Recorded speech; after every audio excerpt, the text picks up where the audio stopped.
Merhaba arkadaşlar. Bugün sizlerle Dolphin paneli size tanıtacağım. Açıklamadaki linklerden bu sayfaya erişebilirsiniz. İsterseniz bunu kopyalayıp git clone bu şekilde terminalinize yazabilirsiniz. Ya da buradan zip olarak indirebilirsiniz. İndirdikten sonra masa üstüne atıyorum. Ardından şu gilsi de indireceğim. Bir de isteğe bağlı ama bunu da indireceğim.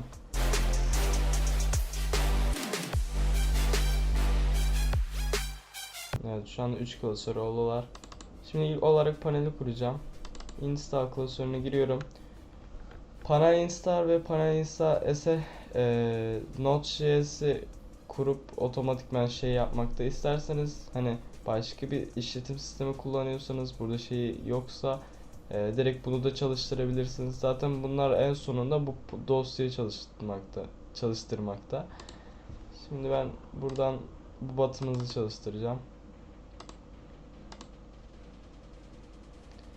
Eğer Windows 10 ve 2019'un üzerindeyse otomatikman Node.js'i kuruyor. Ama Node.js yüklü değilse mesela size sitesine yönlendiriyor. Oradan indirebilirsiniz. Şimdi buradan geçiyorum. 80. portu açmasını istiyorum. Direkt enter diyerek geçebilirsiniz. Geçiyorum. Secret'ı da geçtim. Admin. Buraya kendi mailinizi yazabilirsiniz. Şimdi şifre girelim.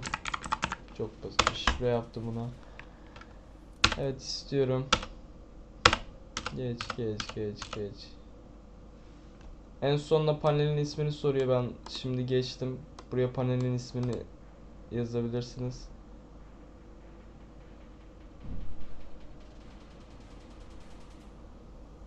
Evet, şu an panelimiz kuruldu. Şu an çalışıyor yani. Bu kadar basitti. İsterseniz buraya gelip npm start diyebilirsiniz çalıştırmak için. Şimdi localhost'umuza girelim.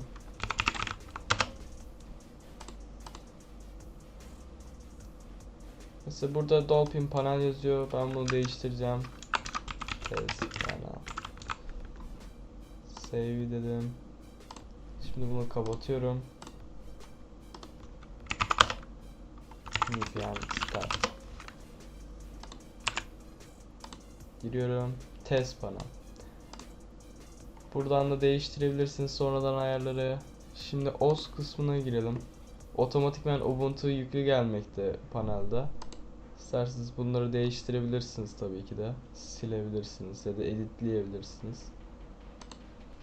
Elimde micro XP diye bir tane dosya var. Şimdi ben bunu buraya Files kısmına sürükleyeceğim. npm start. Evet, şu an bu sunucumuz da açık. İsterseniz başka bir sunucudan da dosya çekebilirsiniz. Aynı buradaki ekli olan Ubuntu gibi. Ubuntu'nun sitesinden indirmekte. Yani bir sunucudan indirmesi uzun sürebilir. Hani o internete göre değişir tabi. Direkt localhost'taysa çok hızlı bir şekilde inecektir. Ben burada denemek için Windows XP şimdi hızlıca olsun diye onu yapacağım. Test. Hadi Ubuntu yapalım. Password Dolphin bana. VNC açacağım. Windows seçmeyeceğim. Windows Server için bu. Da Linux Server için. Port seçmeyeceğim. Bir tane daha ekleyeceğim. İlk olarak kendi şeyimiz neredeydi? Files kısmında.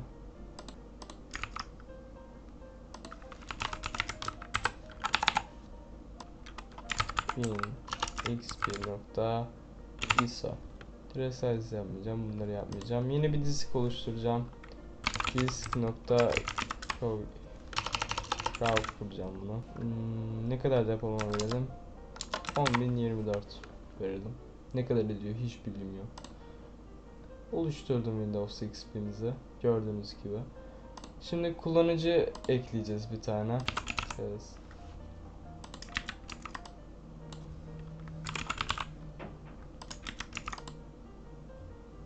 Bu şekilde kullanıcıya ekliyorum.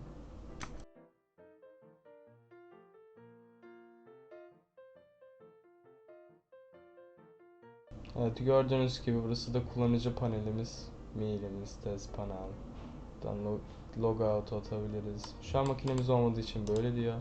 Evet, şimdi ana sunucu ekleme kısmına girelim. Yani Guilds kısmına. Evet.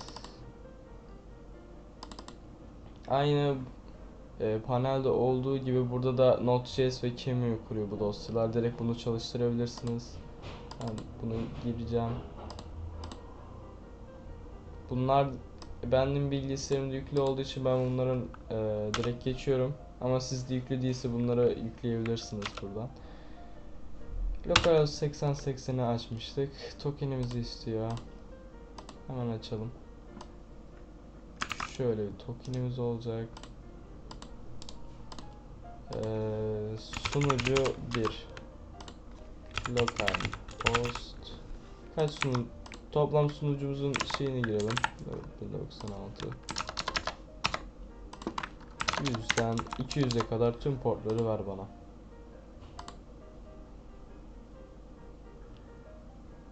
İsterseniz şöyle de girebilirsiniz. 5'e 7 gibi. Böyle yaparsınız. Panelde 5 gözükür ama 7. portu açar. O tarz şeylerimiz de var. Girdim. Geç. Burada değiştirebilirsiniz kendi camo ayarlarına.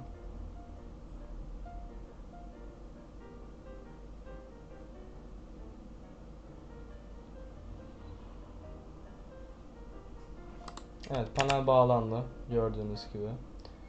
Şimdi bir tane sunucu açalım. Şimdi buradan XP sunucumuzu ne diye kaydetmiştik? Test sunucu 1'e port açmayalım. 1 CPU 1024 tamam, oluştur. Evet, makine çalışmaya başladı bile. Gördüğünüz gibi kullanıcı panelinde de böyle çıkmakta. Giriyorum. Evet, VNG olarak başladı sunucumuz. Gördüğünüz gibi. Biz de o sırada bir de Ubuntu sunucusu açalım. Ubuntu 18 isteyeceğim. Siteden kuracak bu sefer. Siteden kuracağı için, yani benim internetimde çok hızlı olmadığı için biraz yavaş sürecek.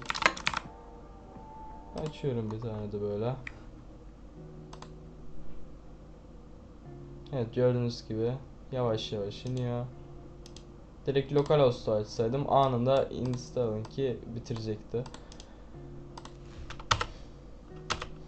Evet, Windows XP kuruyoruz. Fantezimize bak.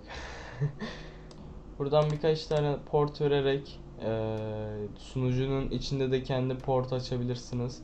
Buradaki ana port olur. Burada mesela Linux sunucusu vardır. Linux sunucusunu buna açar. Diğerleri de kullanıcının kullanabileceği portlardır. Bu kısımlarda makine açabilir, kapatabilir, reset atabilir, reboot atabilir. İsterse bu olan işletim sistemlerinden başka bir tanesi, mesela Ubuntu 14'ü yükleyebilir buradan. Kullanıcı ismimiz Ubuntu'ymuş. Yani birçok platformda çalışıyor. Burada sunucunun ne kadar işlemci kullandığını ve ne kadar RAM kullandığını görebilirsiniz. Eğer IP sıkıntısı yaşıyorsanız buraya NGROK tokeninizi girebilirsiniz. Yeni disk ekleyip mesela buradan editleyebilirsiniz.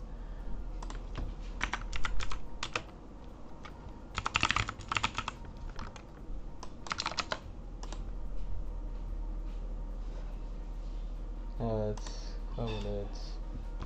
Kullanıcı ismimiz Ubuntu. Bunu da kopyala. Aynen.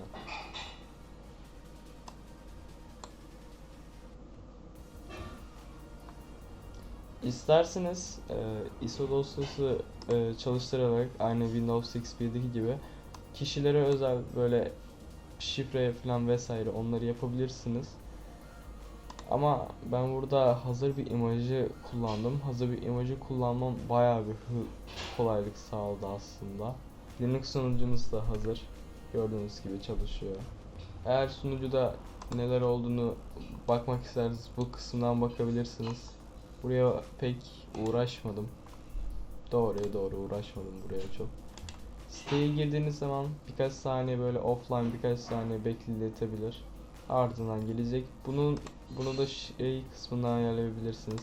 Gilson Settings JSON'unda status update olarak geçiyor. Bunu 7 saniye olarak ayarladım. Hani kişilerin şeyi 7 saniyede panele gelmekte. Ben Ubuntu 18'den bıktım. Şimdi Ubuntu 22'ye geçireceğim. Evet. Putty bir anda kapandı. Şu an yükleniyor. Eğer yardıma ihtiyacınız olursa Discord sunucusundan yazabilirsiniz. Paneli ve kurulumlarını vesaire inanılmaz kolay yapmaya çalıştım. Ve bilmiyorum, yapabildiğimin en iyisini yapmaya çabaladım. Birkaç aydır bunu geliştiriyorum. Monitörüm gitti, PC'm patladı, SSD'm bayağı bir sıkıntı çıkardı bu süreçte.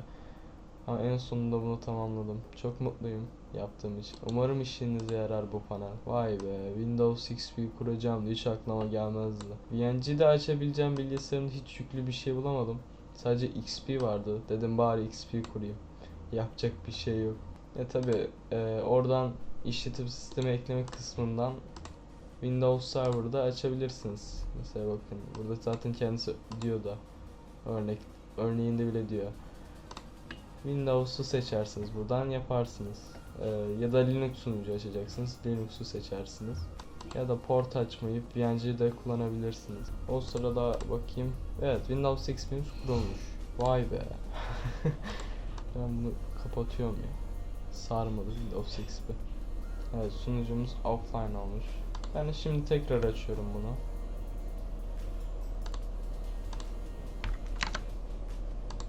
Geri bakalım. Evet, Windows XP açılıyor. Aga ben vazgeçtim, kapatıyorum bunu. Evet, şu an kapandı. Allah Allah. Ciddi misin oğlum? Bilmiyorum, böyle ara sıra kapatı açı yaparsınız herhalde. Keyfinize bağlı artık. Aga ya, ben buna vazgeçtim. Reboot atıyorum şimdi. Şu an karar verdim.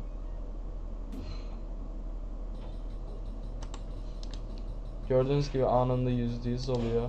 Hani localhost'ta açtığım için. Ubuntu'yu şu an localhost'ımda açmadım. Ondan yavaş sürdü kurması. Evet. Anında kurulum ekranına geri döndüm. Hep denemeleri vesaire şeyden yaptığım için, kurudan yaptığım için unutmuşum artık CM'den devam yapmayı. Hemen şuraya yapıştırayım.